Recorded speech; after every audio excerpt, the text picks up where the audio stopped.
Tea with Monique is brought to you by Mila Eve Essentials. Visit MilaEveEssentials.com for 100% pure, therapeutic essential oils and other products. Nature knows best, and so does Mila Eve. I came to work. I came to play. Count the beat. Shoot me okay. I came to work.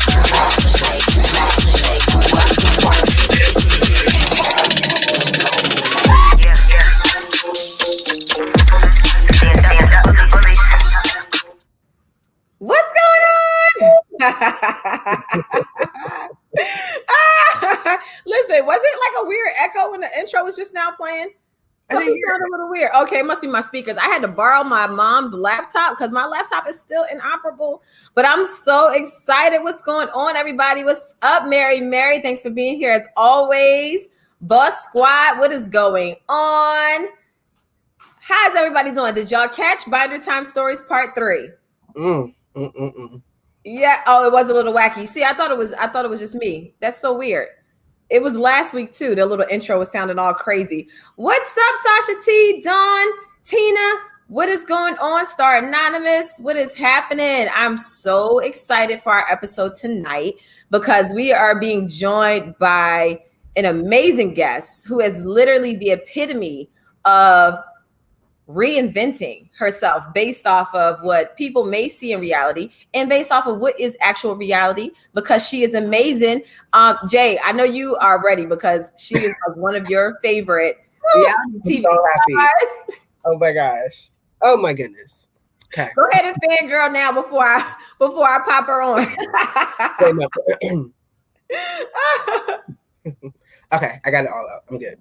Yes. So we are about to pop on Miss Tami Roman herself. She is amazing. I'm so happy she is here. What is going on? Hey, y'all. Hey. What is up? Thank you so much for being here today. Look, my sister is all up in the building. She wishes she was on right now. But I am so excited for you to be here for so many reasons. You are reality TV gold. But even after reality TV, you are doing it. I love Thank you. Get into it with Tami Roman on Fox Soul. You have Bonnet Chronicles. You were just doing the darn thing. And I just want to take some of that, amazingness and let it pour off into the atmosphere on over here. Well, thank you for that intro. I appreciate that.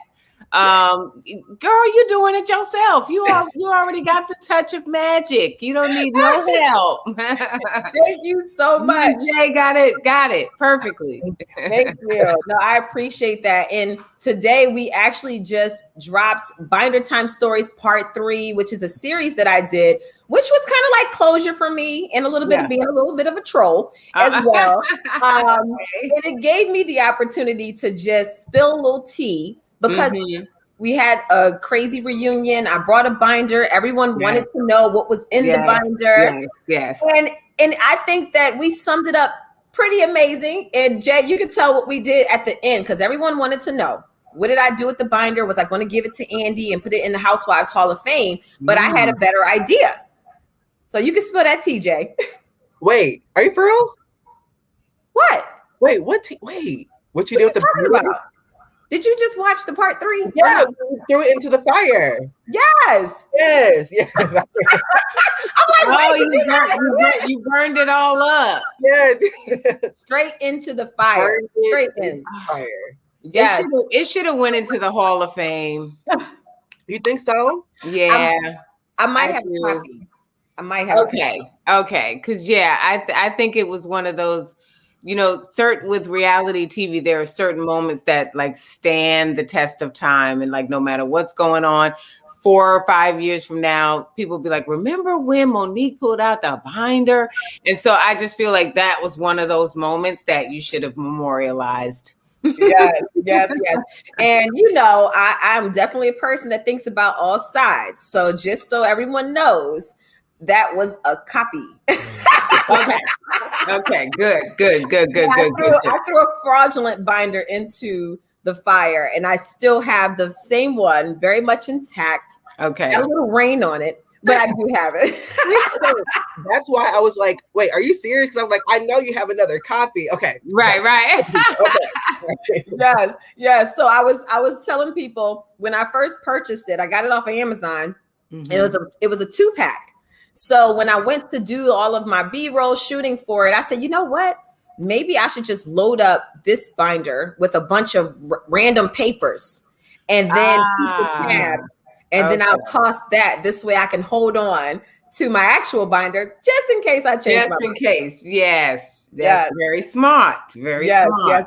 Yes. Everybody's like, I wish you didn't burn it.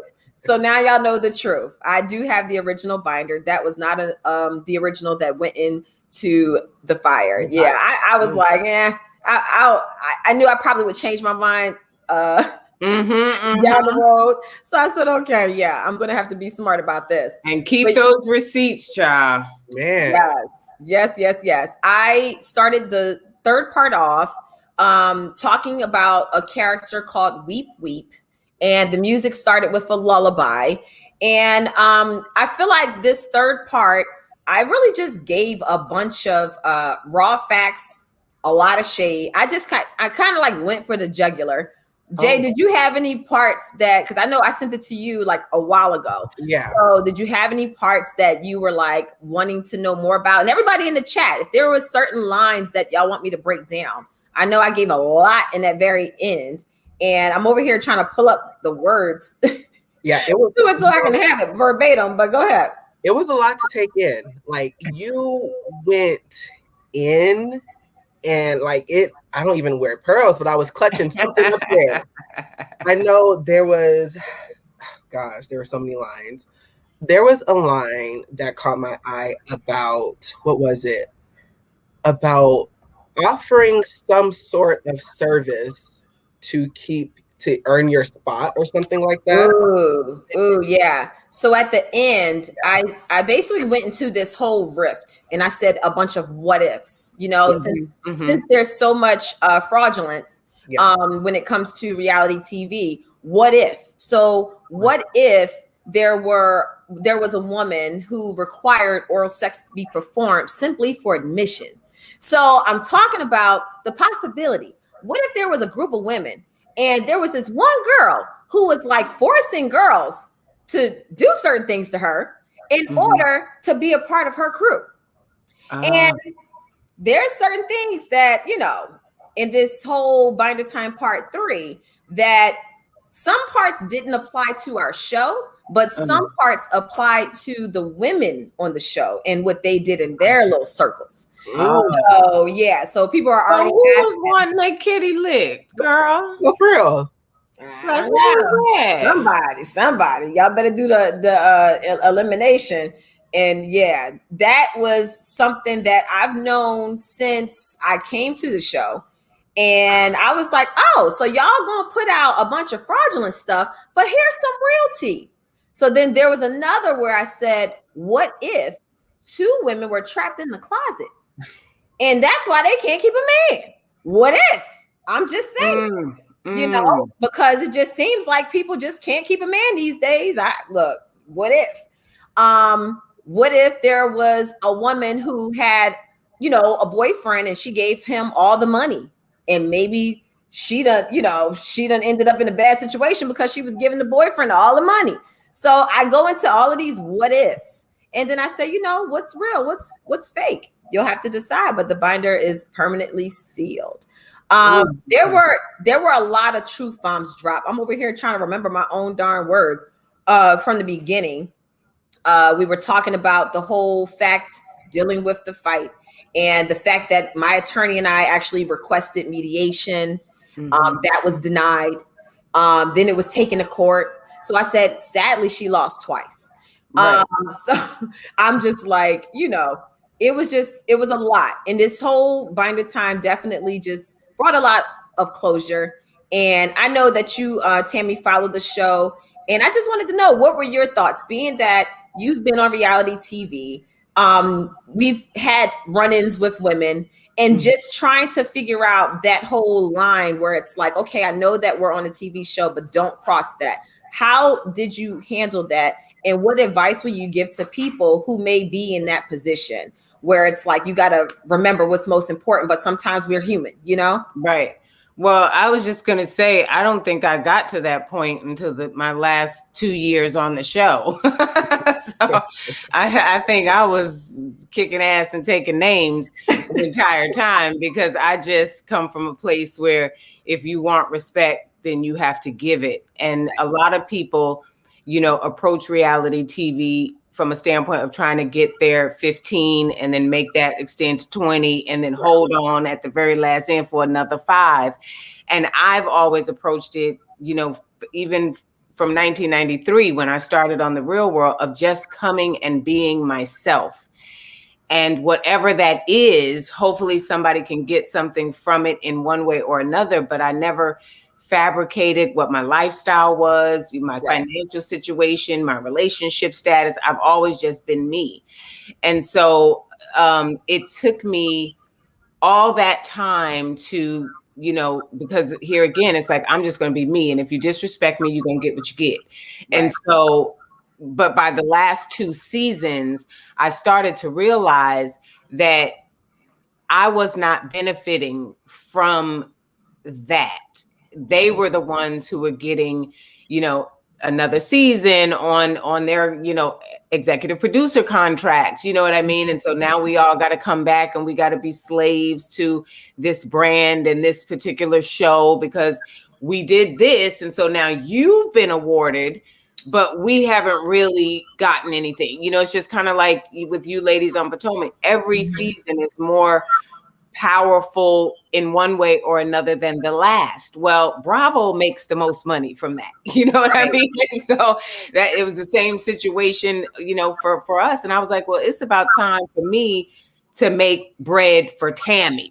Yeah. And that's what I started focusing on, not making checks for other people that weren't, that weren't even appreciative that I was, acting a damn fool and doing what, keeping the show on, so, there's that. But, I just finally said, I got to start making money for me.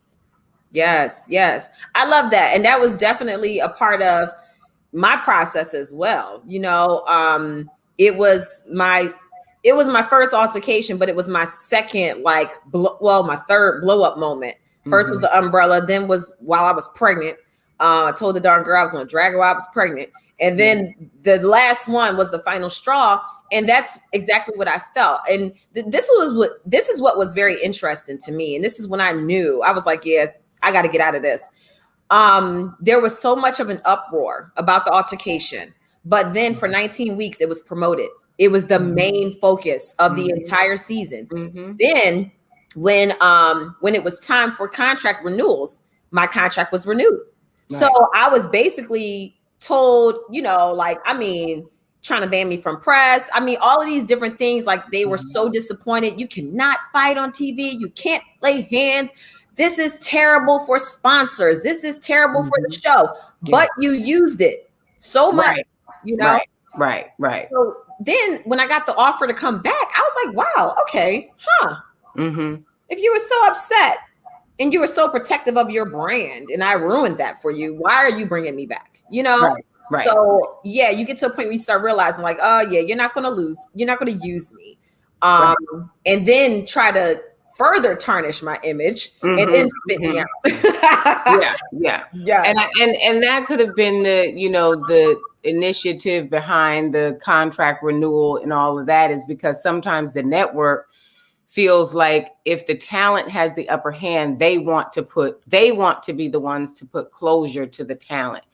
I saw, this happen with my, my friend OG. It a lot happened on our show, and, she left and then they brought her back, but they brought her back solely with the intent because they wanted to be the people to put closure on a certain narrative or a certain conversation that she, had put out to the world in terms of her experience. That backfired. we saw on that show, but I'm just saying it's sometimes it's because you really had the upper hand. Like everybody that watched that show, it was just kind of like, well, how many times the girl gonna say stuff out her mouth? How many like she can touch everybody, she could throw a knife, she could throw a spoon, she could do all of this stuff, and then when she come up on somebody who's like, you just not gonna do that to me, why is that person the problem? So you really had the upper hand in that moment, and they may have wanted to put out a different narrative and close you out, and you took that opportunity away from them. I sure did, and they still pissed. I said, you know what? Fool me once, shame on you. And it's funny because every single season I was on some like, I don't want to do this anymore. Right. But I feel very much at peace. I feel like I'm back in charge of my life and my vision and my goals. And like I said with you, I really admire everything that you do, everything that you stand for. The humor that you bring so much realness, and that's definitely what attracted me to you, even from the very beginning on Basketball Wives. I was like, oh, she is too real for TV. Like, I'm like, but you remind me of people that I've seen, that I've grown up with. Like you remind me, and you weren't putting on airs. You weren't trying to do anything outside of who you were as a person. And to me, that's what's attractive to me when it comes to reality TV.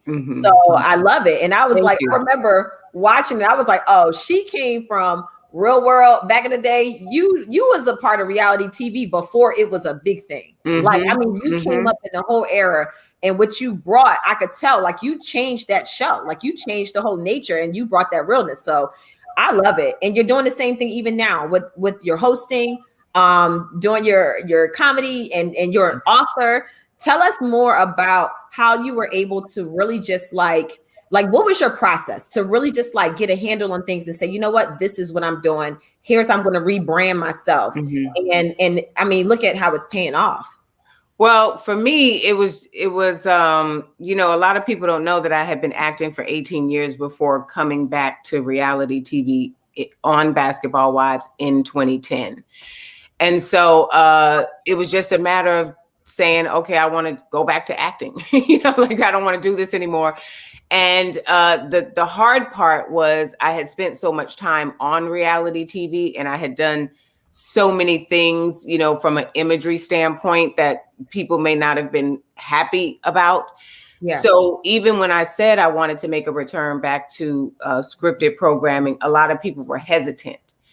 And so that's when I decided to take the last season. When I walked out of the reunion, that was going to be my last season. And I was like, I think I did good this season. I didn't hit anybody. I didn't do anything, you know, like now I can leave and I can go on my merry way. And I had one more year on my contract. And so I said I wasn't coming back. And of course, then they threaten to sue you, and they do all these other things of like, you know, you got to honor your contract, it's breach your contract. So I came back for one more year, the final year. And within that year, I said, I'm not doing anything that's going to jeopardize me being on this show with Octavia Spencer and me being on this show over here with Valerie Pettiford. So I'm not going to film with people that are going to put me in situations that I don't want to be in. And they had no leverage because it was the final year of my contract and I was not coming back. So it was kind of like, well, we have to do what she's asking.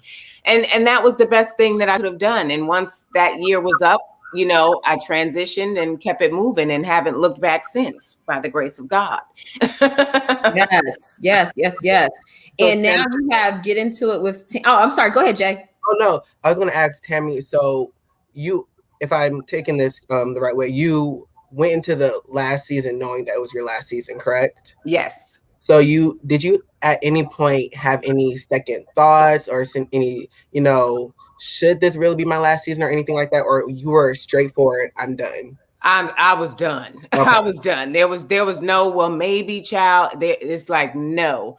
The way that the show has shifted and, you know, I felt like for Basketball Wives to be on since I joined in 2010. So they started a year before that, which was 2008 or 9. You know, they filmed in 8, it aired in 9. So now we're in 2020, right? Or at the time, 2019. Y'all ain't figured out nothing else that you want to offer the people besides all of this shit here. You know, like there's no sisterhood. There's no there's no elevation, there's no growth in thought process. And once I decided to separate myself, that's when I was able to look out and see we still doing the same stuff we did in 2013. I just can't do that. You know what I mean? And it's no shade, to the brand, because the brand was very serving and beneficial to me, from 2010 to 2015. It did what it was supposed to do. And I was very happy to be a part of the show. And I don't regret any moment that happened on the show, whether I liked what I did or not. Yeah. So I'm acknowledging of that. But now we in 2019.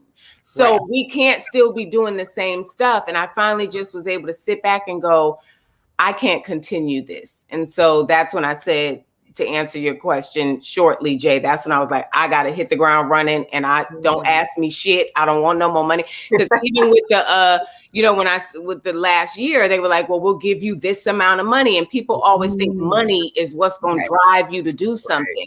And in the past, it has, I ain't gonna lie. But at the time, I was like, child, I don't care how much y'all offer me. I'm not staying. I don't want to be a part of this. And you guys go on. I wish y'all the best. And I'm going to head on over here and get this Apple TV money. Period. Yes. Now, whenever you're approaching major changes in life, sometimes there is a little bit of fear. Did you ever feel like when you were making that decision, like, you know what, I'm done? Did you ever feel any fear at all or hesitation that was just like, but this has been a sure thing for me? Yeah. Future, did you go through that process? I went through that. So my fear was more from a financial standpoint, because to leave basketball wise at that time for me was like my highest earning potential as it pertains to VH1 and what they pay their talent. So it was major money, but and to go off and leave that show at that prime financial earning time to go to Apple TV, where I'm trying to establish and get back into scripted programming, it was going to be a significant pay cut. Wow. So at that time, it was just like, oh my God, I've got, a couple houses, some car, like bill, just all this stuff. How am I going to handle all of this? And so I was afraid, and I just had to say, you know what, Tami, if I am always a slave to the financial aspect of life and things like that, then I'm never going to really excel, because people will be able to control me or my thoughts with $1. And I never want to be that person, so I just said, God, take the wheel. Like you're going to do what you do.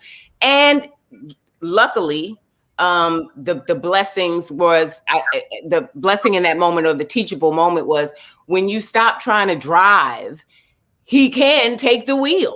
It's like, and so I just had to pull over and let him handle it. And it's now the money that I thought was so significant is kind of like, well, child, what? Yes.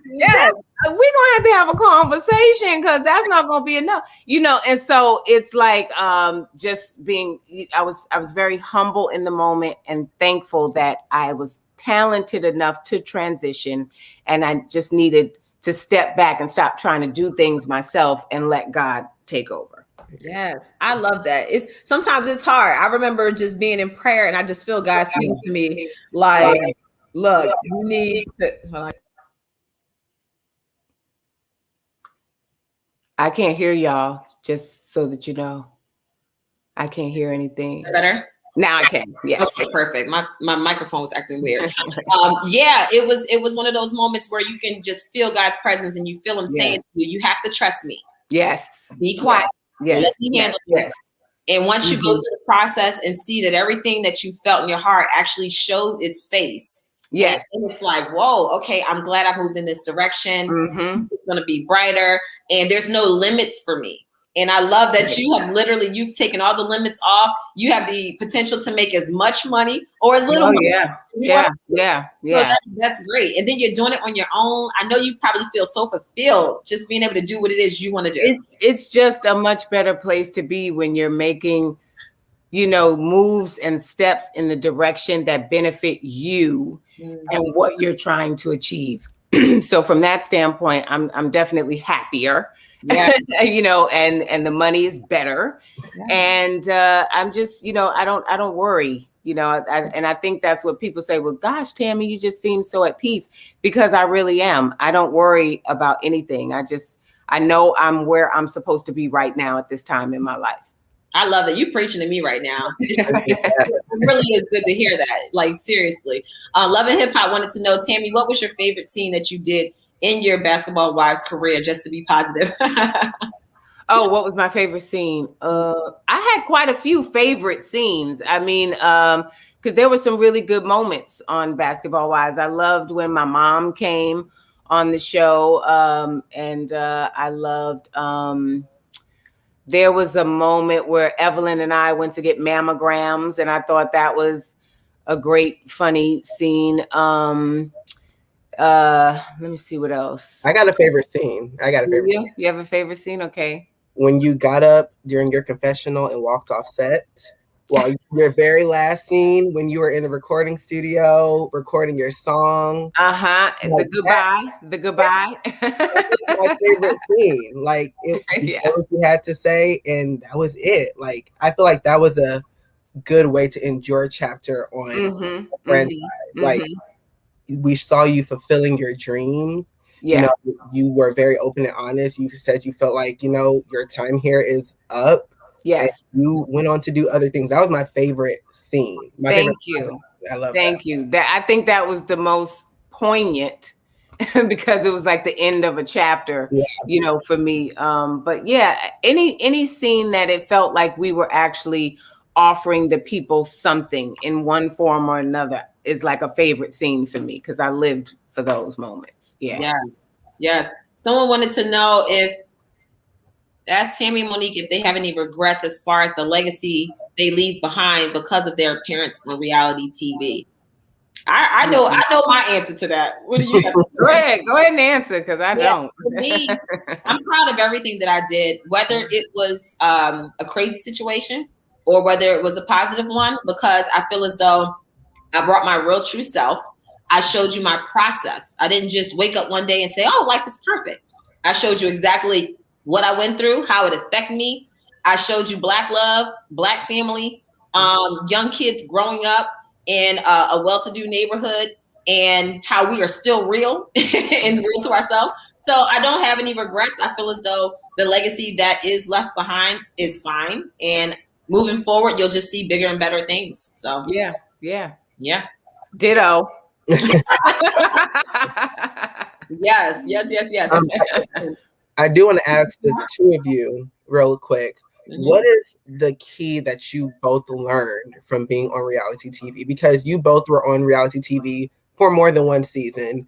And I know some people join reality TV to expand their brand, get their name out there. What keys did you two take away from your reality TV experience when it comes to being entrepreneurs and things like that? Oh, so specifically for business, you're asking? Yeah, okay, because you know, some people just go on TV, just like you said earlier, to get their quick 15 minutes. Yeah. But you know, when you join reality TV, sometimes it is a business type of situation to manage yourself. So what keys did the two of you take when on reality TV for that? Well, first, I'd like to say a lot of people do think that being on TV is going to help their brand or their situation from an entrepreneurial standpoint. I want you to be aware that the network does not care about your business and whatever it is you're trying to get going. So, you know, we would hear a lot of times, well, we're not an infomercial for, you know, Tammy's hair company or Shawnee's this or Jackie's that, you know, so they do not care. So when you come into a reality TV moment thinking that it's going to expand your business brand, that is not always accurate. I think that what I learned was to be able to have the visibility for myself, and then you have to work extra hard behind the scenes to build whatever brand it is that you're trying to establish, because they're not giving you that. They're giving you visibility, but they're not in any way helping your brand. Wow. Have you seen anybody outside of Cardi B be a star and they're on Love and Hip Hop and they all do music, right? Have we seen any other Cardi B type success, right? So from that standpoint, it's like it's a whole show about musical talent and nobody's successful with music. So, and then she got popping when she left. Right. And that was, you know, and that was because she was talented enough to be able to do that. But that's like the perfect example of what I'm saying. They don't care about what you're trying to do. Mm-hmm. They just want the stories that you bring and the drama that you can contribute to, and or, you know, you know what I'm saying, right, Monique? Like, no, I totally agree. And I've been told the same thing, where it's like, well, we don't want to just talk about your businesses all the time. We want to know what else is going on in your marriage or your family life. So it's definitely one of those things where you also have to get creative with how if you have a brand that you're trying to push out there, you almost have to be creative with how you get it out there. So I would know that I would see some of the other ladies who may have an event for one of their companies, and it's almost like they made sure something popped off at their event. All the time. They give you the event so that something can happen at the event. And so from that standpoint, it's like, well, I don't want y'all at my damn shoe launch and y'all gonna be throwing the shoes off the shelf, you know, whatever. But that, you know, you're only granted the event so that it can be a backdrop to drama that they want to have play out. And that explain why all the group events are so drama filled. Okay, that makes complete sense. They're the only ones that make the cut. I actually had, and I know it's 7:30, so I know, Tami, I'm gonna let you off. I do want to say this real quick. I had an event that I did for an adoptions program. I was on the board of this charity, and I made the mistake of allowing cameras to come with the women. It was a hot mess. It never even made it on the show. They took clips of it for the teaser. This was back in, I believe, 1940. And I mean, one of the ladies came in costume to an adoptions charity event. What? One of the ladies told the event that she would auction off a private champagne sipping at her home for a group of 4 to 6 people. And she donated that to the event, but never made good on it. So people purchased it, and they never was able. And they could never get it. Wow! It was a hot mess. I was so embarrassed. I was presenting and I was hosting that night, and I just was baffled. And that told me right then. That was my second season. I said I will never have cameras at an event that's that near and dear and serious because they don't care. Mm-hmm. They don't care. That's true. So, live podcast event. Yep, come on, bring the cameras. Yeah, exactly. Anything else near and dear? Absolutely not. Yep, that's real talk. Listen, I want to thank you so much. I am doing a surprise for everyone. You'll get free shipping on all orders over $50 for Meal Eve Essentials using code Bindertime. Tami, I gotta send you some of my oils. Yes, please do. Get your information. I definitely want to send you some things. But I so appreciate you coming today. Thank you. I'm happy to have come. Yes, I know you are booked and busy. So for you to make time for Tea with Monique, we are so grateful. Happy to do it. All of Tami's information is in the description for anybody that wants to reach out or get to know Tami and follow everything that she's doing with her amazing platforms. Her main website is TamiRoman.com. And listen, y'all show her love. She has done it. She is the best at it. And I just thank you so much for being here. And you have a blessed night and a blessed weekend. Thank you. I appreciate y'all. And it's official TamiRoman.com. Official Tami. Thank you. I appreciate y'all. Yes. And your YouTube channel is up right there as well. So make sure y'all click and support. Go subscribe. Official. Look, my moderator had it up. That's okay. All right, y'all. Bye. Bye. Thank you so much. That was awesome to have someone who I look up to. I love her so much to be able to grace the panel today. I'm so excited. This is epic to conclude Bindertime Stories Part 3 and to have Tami Roman on the panel has been amazing. She is a person who has she turned her lemons into lemonade, and she is not held in chains. She has done her own thing and has moved on. And you can just see how happy she is, how much she's glowing. Her businesses are thriving. So yes, did y'all enjoy Tami? Yes, she was so perfect. I was starstruck. Sitting here like, yes, tell me more. I love her so much. Yes. Thank y'all so much. So the discussion that we had for tonight was reinventing yourself. But listen, I know y'all have some more questions about Binder Time Part 3 because it was insane. And I'm over here like I should probably pull up some of the clips or something so that we can go through it. I'm actually away right now. Let me see if I can at least pull up the lyrics to it. Shoot, I'm like all kinds of unprepared. Question. Yes. Well, we're not going anywhere. We're still here for another 25 minutes. Yeah. So I didn't want to hog up all Tami's time. So yes. Thank you, my sisters in the chat. You did that, Monique and Jay, little brother. Thank you so much. Tosh just makes me happy. Yes. I do have a question for you. What do you think about that, Cynthia? She said I almost let the cat out the bag. We already aired Binder Time Part 3, so y'all can talk. Yeah. So was there a part when you were doing Part 3? Was there any moment where you were like, ooh, that's me going too hard, I should scale back? Like, did you have that moment at any point while writing Binder Times? No. Okay. I felt I basically did it in such a way where I want people to crack the riddle. Yeah. So there may be lines where you're reading one line and I'm talking about 2 or 3 different people. So I was very crafty. Right. Yeah. In how I presented the information. And then of course I'm going to protect myself. So right. Yes, I was very crafty in the way I presented. I'm trying to find my script. Why am I Binder Time script? Why am I not finding the script? Oh, here it is.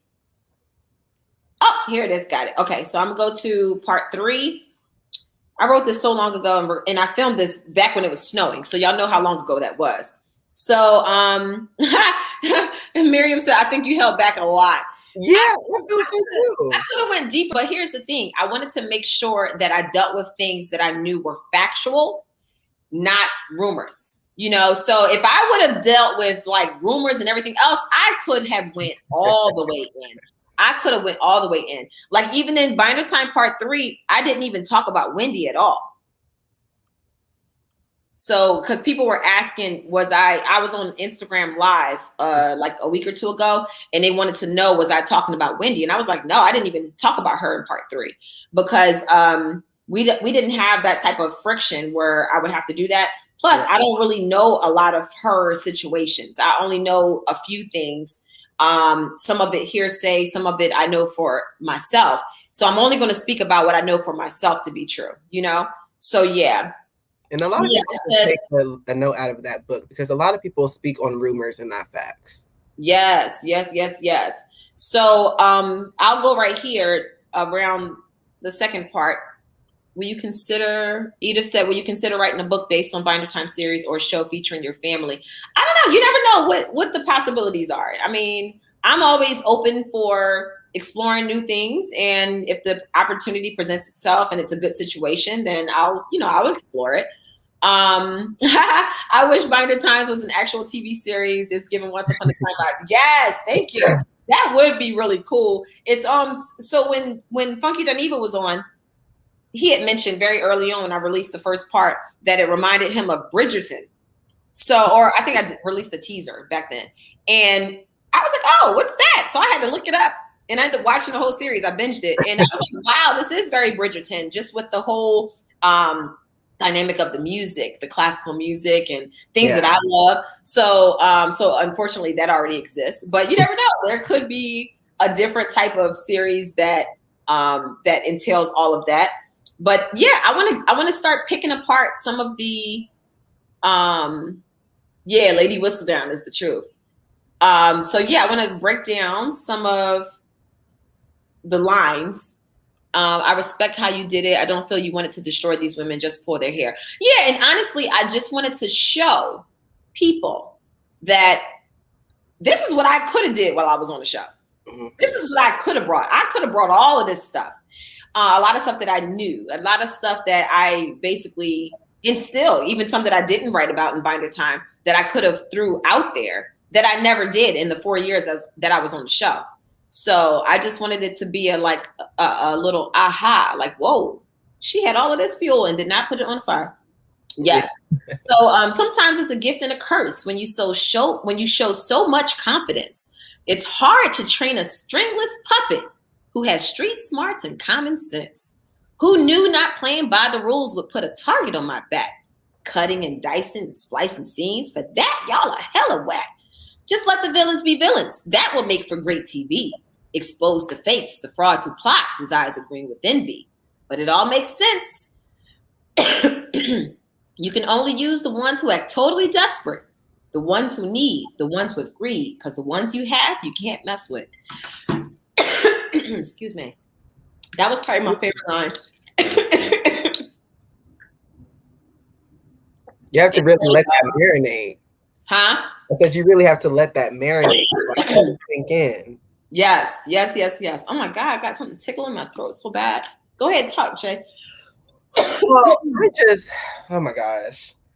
I feel like Bindertime Part 3 was by far the best part, because what I like about you and your brain, like I told you in the very beginning, when you pulled out the binder at the reunion, nobody saw this coming, like at all. And you sent it to me a few weeks ago and I watched it. And it wasn't until I watched it again today where I caught little like remarks that you would say and that really make you stop and either want to do your research or like pinpoint like the possibilities. Like you said, it's a possibility. It could be anything. It could be fictional, whatever. And what I like about your brain, it really makes you sit and think. Like just because you hear it, you can't be like, oh, I know who that is right there. No, you have to sit and really just listen. And I listened to Part 3 without even watching the visual because I wanted to actually hear it. I put my headphones in and just literally listen to what you were saying. And your brain is something else. I can't. Thank you. So I said, some sell out for fame, some sell out for gain. Your choice reveals what you value. To each its own. I'm not knocking your hustle. Just stay true to yourself if you know how to. After all that has transpired, one thing is definitely for certain. My departure revealed the truth of what's hiding behind your little curtain. Out of the mouth come words, but I'm looking at your actions. Saying we're treated as equals, as if I'll fall for that distraction. You know how many times they would tell us that everyone is supposed to get equal opportunity when it comes to any type of press or any type of, participation in other events that will help boost your platform outside of the show. And that was the furthest from the truth. I'm talking about everything was a fight. Everything was can I have an opportunity? Like, hello, I'm making pennies over here for the platform. And then I could barely use my platform. It was just crazy, So, so why do you think that is? I think that there are certain people who will do whatever. They'll do whatever. They'll say whatever. And when you get to a point where they realize that person is not you, then they don't want to promote you because they can't use you to the fullest extent that they want to use you. You're too much of a free thinker. You have too many morals and values. So they're not going to be able to get everything that they want out of you. The whole point is like, it's literally set up the same way you would slavery. Like it's literally the same methods, put into TV and into a network. So I just basically, and I totally agree with Tami said, you have to pull away because at the end of the day, you're doing all of this and who's benefiting the most? Yeah, we get little tricklets, little, sprinkles from the top, but it's nothing compared to what we're doing on the network and the major level that the network is making when it comes to their sponsors and everything else. It'd be a different situation. And I would have more respect for the platform. If, say, for instance, behind the scenes, they are not only, they want you to do what you do for the show, which is getting them money, but also say, you know what? Let's help you build your brand because we have so many connections and so many contents. Let's really make you stars. Yeah. But I think that there's a limit to the stardom that they want you to have because there won't be any control if you're now taking off and you're making major coins and you're doing it without having to act a fool on TV or be open to public scrutiny or be judged on every little action or having your whole life and storyline completely twisted and changed to benefit the narrative that they want. You know, because like for me, I'm like, shoot, well, if I had a situation like this and I have people up under me, give me a portion of your business that you're promoting on the show. Right. And once that business blows up, you're still on the show, you're bringing great views and everything to the network, but I'm making money off of whatever business you're profiting. Yeah. And I'm going to help you make that business a hit because it's nothing but bringing more money to me, you know? And I'm not even saying this because I love you and all that, but if you really, I'm glad you said that, because if you really look at it, you were the fan favorite, the most followed on social media, etc. But they only promoted people who were willing to do and say whatever, even though the stats were showing who people really was rooting for the whole time. So it's very interesting that you did say that, because we all knew like who people love. Like everybody has their favorite that they love, but majority, hey. I didn't realize he walked right into my shot. But majority people were rocking with you and are still rocking with you, but you were not shown in the light as everybody else because you were not willing to do and say certain things. And that makes complete sense to me now. Yes. Wow. Yeah. Manifest Our Destiny said Monique was not willing to sell her soul. Absolutely not. There's certain limits. And I really think that you're being tested in certain situations, because if you'll fall for anything, they'll do whatever and they'll keep just taking advantage. And, you know, if people like you, you're the perfect person to throw under the bus, because that's going to have more people invested. They're going to be invested in the show. You're going to have people that's going to then turn on you, but they'll still watch. But then you'll have people who are riding for you and they'll still watch, you know? So it's like the perfect situation. Yes. Tami, I've loved Tami since the real world. Yes, she's amazing. Yes. So it seems like on reality TV, do they try everybody out to see what they're willing to do and say? So it's not like, oh, let's try this person. Everybody gets the same test, basically. Is that what I'm kind of assuming, basically? Words. I don't think it's set up like here's a standardized test, but I feel like through your actions and through they get a good sense of who you are. And I feel like there are certain personalities for each role, especially with these types of shows that they try to fill. So it's like you have to have a person that plays a victim. You have to have a person that is so like not in tune with who they are and just oblivious to who they are. And then you mix that person with somebody that's strong-minded. Then you have a person where they just want to have fun. And then you have it's like you need certain types of personalities so that there can be a show. You know, you put all of these different types of personalities into a room and you're going to definitely have some type of drama, you know? So yes. My new favorite saying is Monique Popoff appeared. Yes, kids and family are off limits. Mess with mine and not even the Lord can help you when I'm through. Yes. And at the end of the day, the kids are so innocent. They didn't sign up for it. They didn't have any choice in it. So it's like, you're lucky that I even featured them at all. You know, like I didn't have to. I have other things outside of my kids that I have going on that could be focused on. So yes, I wrote a nice little bop to bring closure for me after all the gaslighting I endured. Never once was offered therapy, but that was an expense I had to afford. So when you're on these types of shows, when I first signed up, I was told that we're supposed to have some sort of therapist that we can reach out to, or that is on call almost, you know, that you should be able to speak with whenever you're going through and anything like that. And what was interesting was that since the fight was such a big deal, why didn't anyone get offered therapy? I had 2 therapists that I paid for out of my pocket, you know? Yeah. That's why I said there was an expense I had to afford. And then I said my song, you know, my song's therapy for me. My song was therapeutic. Drag queens, a pun that I intended. I intended it. Ain't nobody running from that. You called it a diss without listening to lyrics and claimed you were so offended. It was okay for 19 weeks to use a fight to earn some profits, but I'd make a song detailing my life, my views, and you try to stop it? Wow. Sway. So yes, anytime you try to do anything that's mimicking what the bigger network is doing, that's a no-no, I guess, you know. I mean, I literally dropped my lyric video for my song right before the season started. It was in July. And when I tell you, they completely tried to make it seem like I did something wrong. I sent everybody 48 hours notice. Hey, this is what I'm doing. This is what I'm dropping. And because they didn't do their due diligence, they were trying to like stop and sabotage my release of my lyric video. Really? My song, yeah. Yeah. And then after that, tried to put me on a press ban. And I said, but I didn't do anything wrong. I did what my contract said, which was give you 48 hours notice. And I said, you're going to have to put this in writing.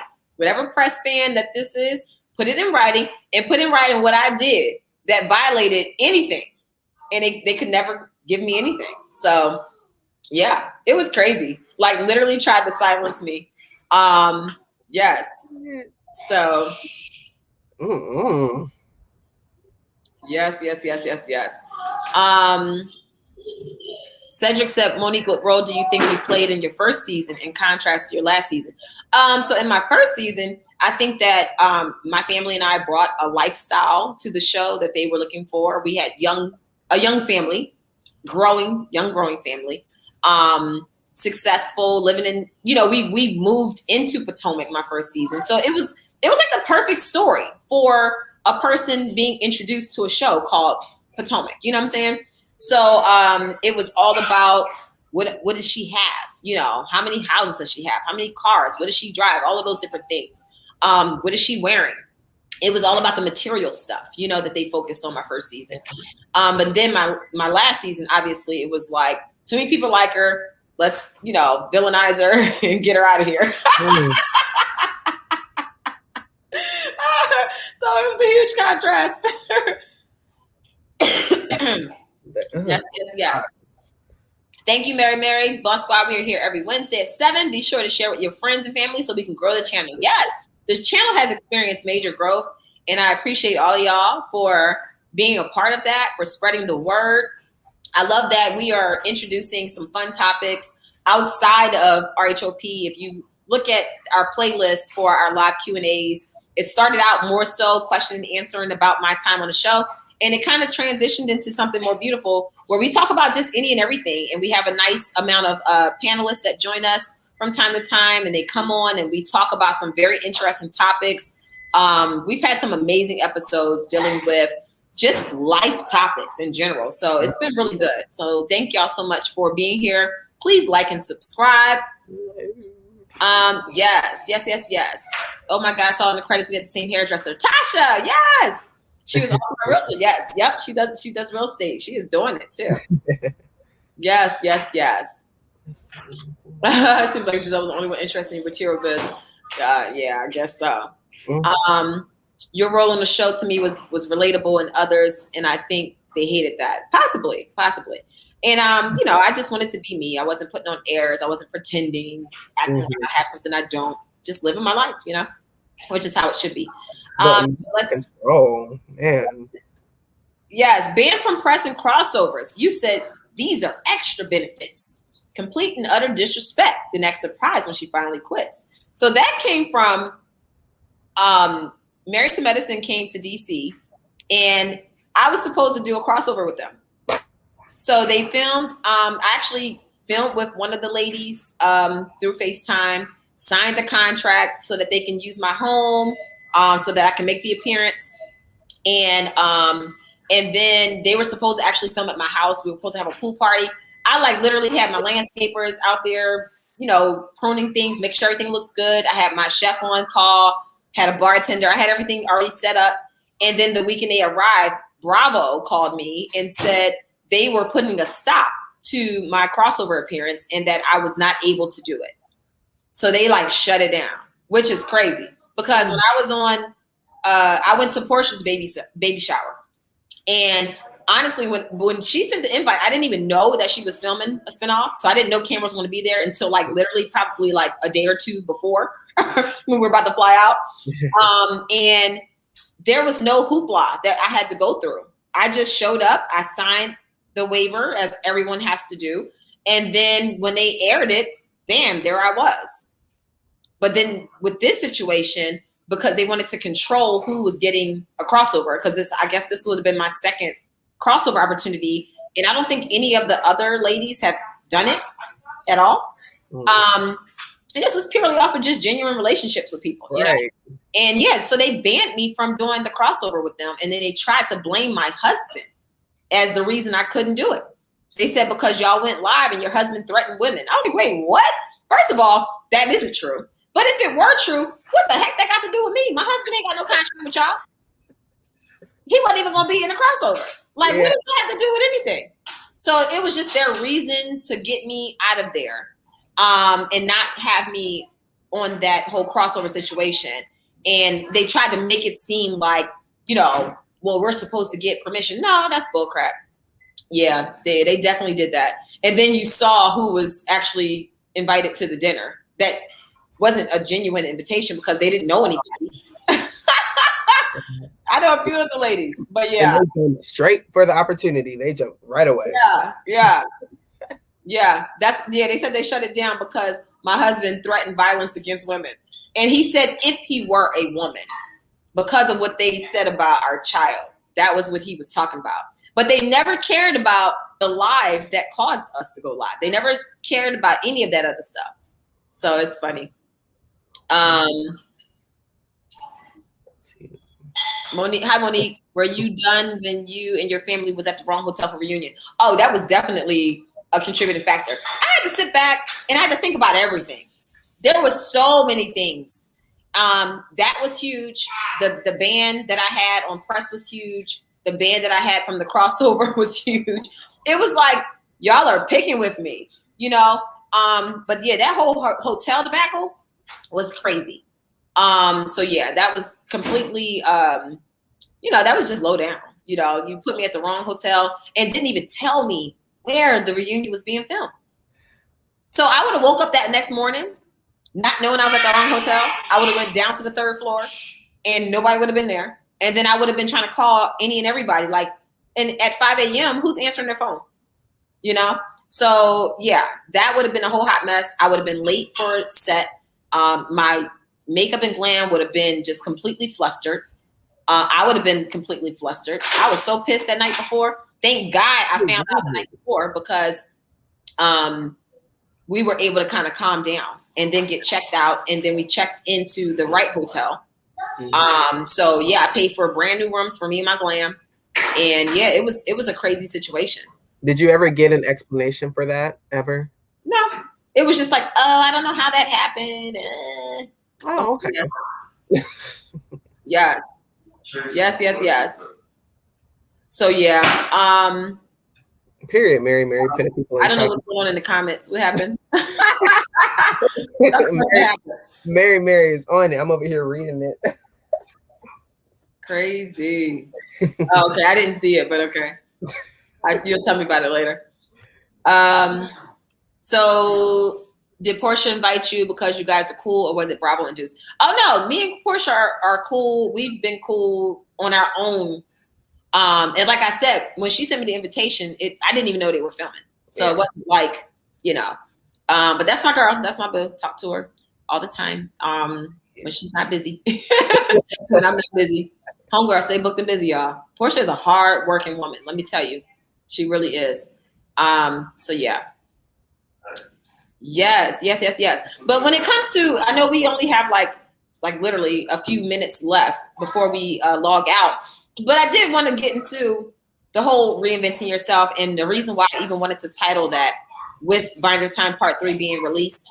The whole purpose was to show that I'm more than what you've seen on the show, and that there's you have to take the limits off, and you have to do what's best for you, and figure out ways to really show people who you are and show them the core of you, what you value. And I feel like all of my actions from here on out is simply that, you know. I like to have fun. I like to be creative. I like to be petty at times. Sometimes I can be a troll. I just troll differently. I make binder time. Yes. But yeah, even with you, Jay, throughout the time that we've been doing the show together, you've given so many different truth nuggets about how you've been just coming into yourself and just, you know, changing some of your past reactions to things. And, you know, so how do you feel as though, you know, things have changed, maybe just going from 2020 to 2021? What are you doing to kind of like really reinvent who you are and show the world, like, this is who I am. And maybe some of the things that you looked at differently a year ago, now fast forward, you see things differently. What do you think? You know, I think like I've said before, I've been really studying myself.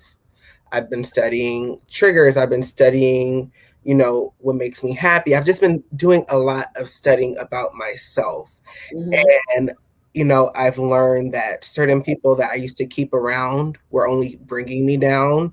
And I used to keep people around just because of the time length that I've known them, and not necessarily for what they were bringing into my life. So that was a major cut right there, because I know we've talked about energy a lot, and the people you hang around and their energy, you know, it transfers. So I think, you know, letting go of, you know, certain people, that was already one step of me reinventing myself, because now my circle is looking different. And, you know, my daily thought process is even looking different. Like, just everything about me, I think I just want to show love. Chase, hey. Hi. Hi, Chase. Yeah, he did shy. But I just, you know. I'm sorry, he walks over to me. He looks up and he said, kiss. I have to get permission from him to get kisses. And yeah, and he tells me when he wants to kiss on me, you gonna give me a kiss now? You said you wanted to kiss me, now you're being shy. Give me a moment, kiss. That's so cute. Go ahead back in there with that, baby. But yeah, I just, you know, I really, in order to be a good person to other people, you have to be a good person to yourself first. Yes. And, you know, I'm starting to treat myself in a very high standard that I've never done before. And I think that's, you know, that's my reinventing of myself right now. I'm still learning. I'm learning every single day. Yes, yes. No, and that's the same for me. It took a lot of growth, because y'all know I'm like 0 to 100. And I've been less of that these days. Like, sometimes I have my woosah moments where I'm just like, Christopher, I'm gonna hurt you. Sometimes I have my woosah moments where I literally have to sit back and just take a deep breath and just like ask myself, how do I want this to affect me? Do I want it to affect me? Yeah. No, I don't. So I'm good. You know, it's just sometimes it's as simple and as simple as that. Figuring out what it is you feel like dealing with, what it is that you feel like responding to. What do you feel like you should put your energy into? And some things just are not worth my energy. At all. To that point where I am very protective over my energy. And that's why when I say I'm not going to do something, I don't have to worry about doubling back and saying, oh, let me change my mind. No, because when I make a decision, it's because it's really what I feel is best for me and my family. And that goes with everything, you know, even with my business. Yes. Love and hip hop. Meditation, immediately essential oils all day, every day. Like, essential oils is a lifestyle. They are. It really is. It's a lifestyle. I use my oils every day, like literally every day, all day. Love and Hip Hop said, is this the last episode of Tea with Monique? You said what? Love and Hip Hop said, is this the last episode of Tea with Monique? What a crying. Absolutely not. I guess because we were getting so deep and sentimental, you know. No. This is where I finally just put a stamp on all of the reunion stuff, binder stuff. It's nice to be done with it, because I've been done with it. But it was just a process of getting the part 1, 2, and 3 videos out, and then the behind the scenes. So it was a whole process of getting that done. And I was like, I couldn't wait until it was like finished, because I'm like, all right, now I can really move on. And I don't even have to worry about promoting this stuff anymore. Like, I can be done completely and just move on to other things. And the other things I'm moving on to is definitely continuing doing Tea with Monique. We have some great guests lined up. I'm not going to say who they are because we're just trying to firm some dates. But we have some major stuff happening with Team with Monique. I'm so proud of the channel. I'm so thankful for all of y'all, Boss Squad, for every week coming out just to hear me run my mouth. I'm very grateful for that. So yeah, it's so amazing what we're doing now, because this was literally supposed to be like a 1 hour Instagram live type of situation. Literally, this is what, for the panel wise, this is really what it was supposed to be. And Monique had the idea to just make it bigger. And I'm so like excited for where this is going and where it's gone already. This is so much fun. And you know what's so funny, Jay? We were definitely just on the same wavelength, because for everybody that doesn't know, I've had this channel since my first season of Real Housewives of Potomac. And when it came to the end, I was like, I'm going to start doing some more with my Tea with Monique channel. So Jay comes to me maybe like a day or two later, and he's like, hey, would you be open to doing a Q&A panel with some of your like people that love following you on Instagram, YouTube, bloggers, and, you know, like whoever. And I was like, yeah. I said, matter of fact, we can do it on my Tea with Monique channel. So it literally just like worked out perfect versus doing it through Instagram, just doing it here and then building this channel. And it's been great. I'm really grateful. So Cynthia, thank you so much for the super chat. This is like one of my #1 customers. She's amazing. I love you. We chat over email, and like, you're amazing. Meal Eve Essentials for me too, all day, every day, diffusing now. And I have my tab open for my next order. Oh my God, you're so amazing. Thank you. And yeah, make sure you take advantage of that discount too, that promo. Well, yeah, you got it anyway. But I'm gonna pop it back up before we get on out of here. Make sure you guys get your Flawless Glow Toner. Yes. Yeah, that's the bottle that it comes with, and you can actually pump it right into there. You can use it. So people keep asking me, and I'll answer this real quick. They keep asking me, how do I use my Flawless Glow? I use it for my face and my body. Okay, so it comes in a pump. I use shea butter or coconut oil on my skin, on my body. So what I do is I'll put a scoop of coconut oil or whatever in my hand, and then I'll pump some Flawless Glow into my hand with it, and then I'll just kind of like rub it all over my entire body. So how I use it on my face, I wash my face, and then I follow with a pump of Flawless Glow. I literally rub it and put it on as if I'm like putting on lotion. Wow, okay. Once it dries, then I follow with my serum, then my moisturizer, and then that little pump that you have, Jay, right there. After my moisturizer sets and I get dressed, I'll seal it with the pump, a few just little spritzes of that. And when I tell you, it gives you a glow.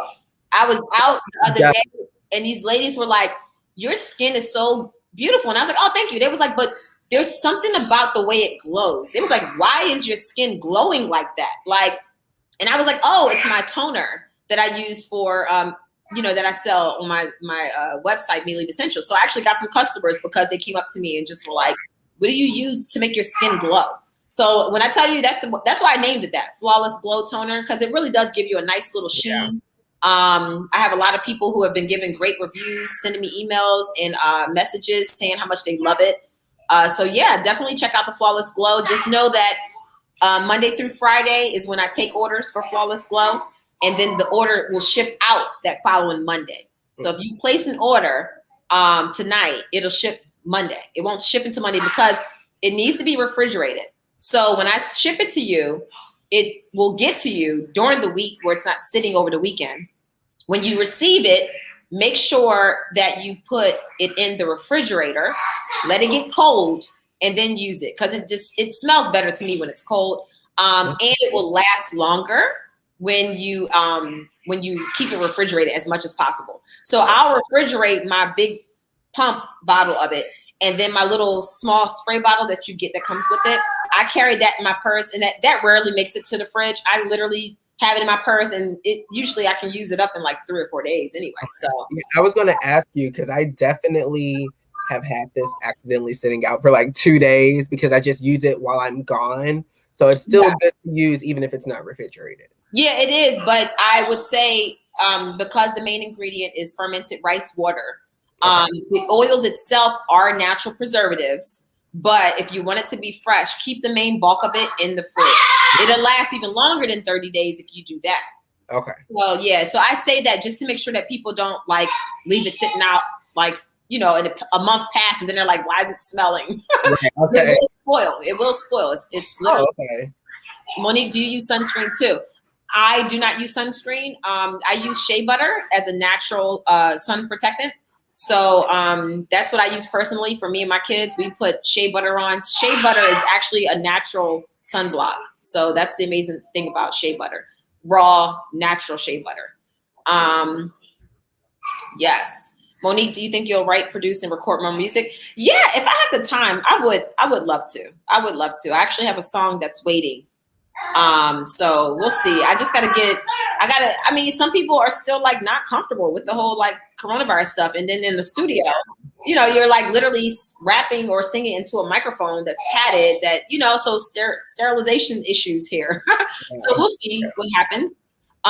Do you do international shipping? Yes, we do. We ship everywhere. It's just, you know, sometimes the shipping rates are ridiculous with customs and everything. And then for the glow toner, I'm so nervous because I shipped 3. I shipped 3 flawless glow toners, 1 to Australia and 2 to United Kingdom. And I'm like, I hope it gets there and it's still fresh. Because that's 7 to 21 days. So it can be as little as 7 days or as many as 21. So I just told the customer, I wrote a note and said, listen, if you receive this and it's been closer to the 21-day mark, make sure you refrigerate it and then smell it to make sure it doesn't smell spoiled before you use it. And just communicate with me and we'll figure something out, you know. But I will ship my products internationally for sure. Hurry. How often do you do facial exfoliation? Once a week or whenever I feel my skin needs it. So if I'm having an active breakout, I will not exfoliate. I'll do a mask. I do a charcoal mask.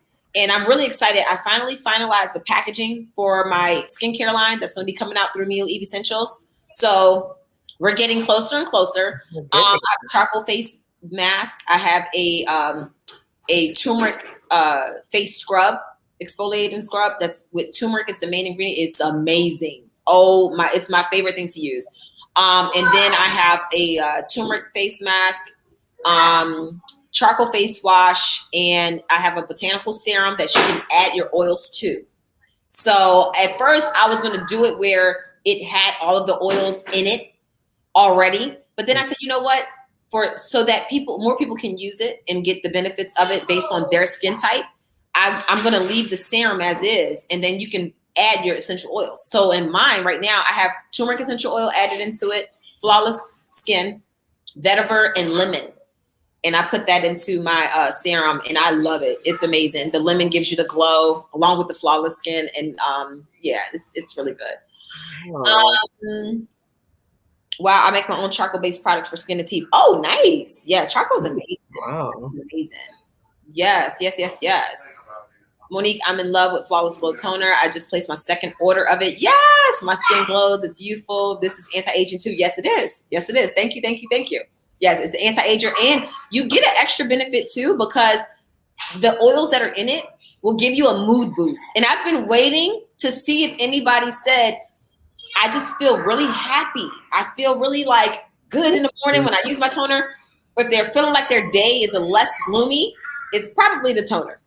Yeah. Really? A lot of oils. Yeah, orange is in there, bergamot. Like a lot of mood boosting oils are in that mix. So it will give you like a boost. It's like putting the essential oils on, you know? So yeah, it's nice. And it's good for your skin. Will you ever make lip oils? Well, I don't know about making lip oils. I do have a lip balm that I'm thinking about putting out. But peppermint oil is actually really good for chapped lips. Peppermint. So peppermint essential oil. Make sure you dilute it. Maybe you dilute it with like some coconut oil or shea butter or something like that.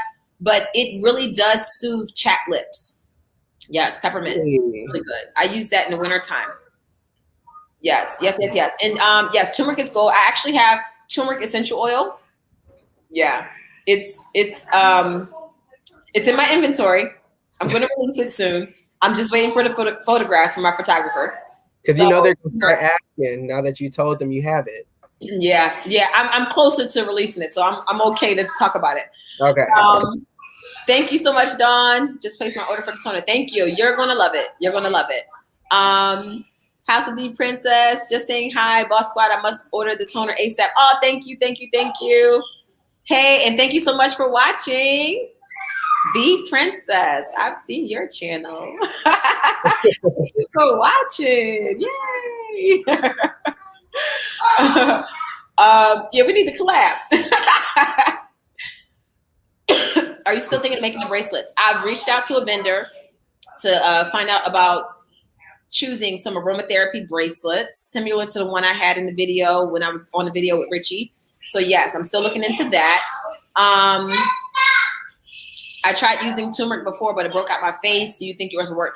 So it depends on your skin sensitivity. It depends on what type of turmeric and how you used it, because sometimes you do need to dilute it. If your face broke out, it could mean that it was purging your skin. So I know sometimes people will use new products and they'll say, oh my God, it broke out my face. Sometimes it's actually purging your skin. And if you stick with it, then you'll start seeing the results. So you have to know your skin though, because if it was too strong for your skin, then you don't want to keep using it. So it's just one of those things where you have to just kind of use it maybe on a small area and then see if it improves. And if it gets worse, then obviously stop using it. But yeah, and then maybe dilute it with jojoba or coconut or grapeseed, something that will lessen the strength. So yeah. I'm still stuck on the Breathe Easy oil. Used that when my niece came over because she has asthma and had trouble breathing and she fell in love. Had to pass on the info. Thank you. Yes. I appreciate that. The Breathe Easy is a saver. It's like as soon as you put it, your nostrils open up so quickly. Oh my God, it's the best. Yeah, hold on. Somebody said they oh, you know what? That's my bad. Somebody said they used the code and it wasn't over $50 and they still got free shipping. Well, you got that. You were one of the lucky ones. I just fixed it. That was not bad. When I put the promo in, I didn't put the minimum purchase amount. So now it's there. Period. So thanks for telling me. I appreciate that. So enjoy your free shipping and enjoy your products. Will you have anything for oily or combination skin? So the Flawless Glow Toner is for all skin types. Jojoba is great for oily and combination skin because it mimics your body's natural sebum. So that is really good for oily skin. You can mix that with sandalwood, tea tree, and mix it with jojoba, and that's really good for oily skin. But I have combination skin, believe it or not. So the Flawless Glow Toner has been great for that. All of my products that I'm going to be releasing through my skincare on Mila Eve Essentials are going to be great for all skin types. My husband has oily skin. I have combination skin, and we can use those products. Like he's been using my Mila Eve Essentials skincare products, and we both get great results from it. So it's been really good. Sinus relief has been life over here. Yes, I love to hear it. Well, listen, y'all hear my kids in the background getting rowdy. So I'm gonna go. We're about to take a road trip, y'all. So pray for us so we can have safe travel and mercies. Yes. And I'm looking forward to next week. But I have to answer this before I go because I love frankincense. What does frankincense oil do? First of all, frankincense is one of those oils that does everything. If you have a nagging cough, you can put frankincense on your chest and it's going to become productive. Frankincense is great for meditation, for calm focus. You put it on your forehead. It smells amazing. I love diffusing it, but it's literally good for everything. It's good for your skin. You can use it on your skin topically in your natural skincare products. It's just one of those healing oils that is amazing for literally every description on my website. Go to frankincense and it gives you some background information on frankincense. But you know, it's one of them oils that Jesus swore by, so you know it's good. Yes. Thank y'all so much. Thank you.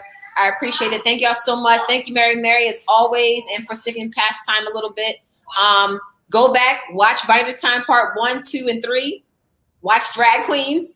Spread the word. Subscribe to the channel. Like the videos. I appreciate y'all. Thank y'all for keeping us going. And Jay, did you have any last parting words before we get out of here? Just everybody be easy and spread love. Yes. All right. I love it. I love it. Peace and blessings, and we'll see you next week. Play, play, play, work, work, hit the then I'm gonna make you work. Then I'm gonna make you say, right on the beat till it hurts.